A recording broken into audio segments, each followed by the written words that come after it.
গোপন প্রতিভার যাত্রা। একটি ছোট গ্রামে থাকত সাদিকা নামে এক মেয়ে।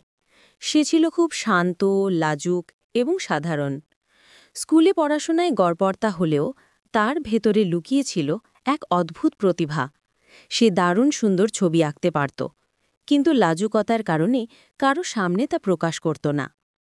একদিন স্কুলে চিত্রাঙ্কন প্রতিযোগিতা হল। শিক্ষক সবাইকে অংশগ্রহণ করতে উৎসাহিত করলেন।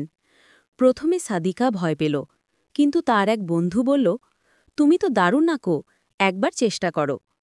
সাহস করে সাদিকা প্রতিযোগিতায় অংশ নিল। যখন তার আঁকা ছবি প্রদর্শিত হল, পুরো স্কুল মুগ্ধ হয়ে গেল।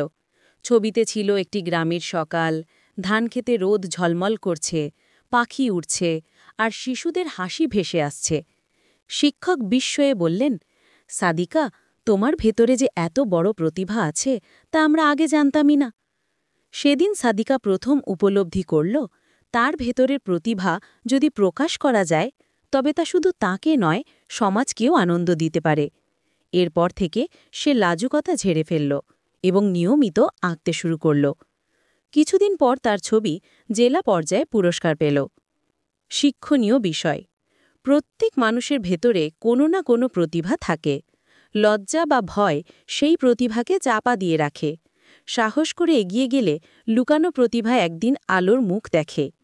বন্ধুরা, এই গল্পটি কেমন লাগলো প্লিজ জানাবেন। ছোট্ট একটা অনুরোধ, এরকম নিত্য নতুন গল্প শুনতে আমাদের চ্যানেলটি সাবস্ক্রাইব করবেন।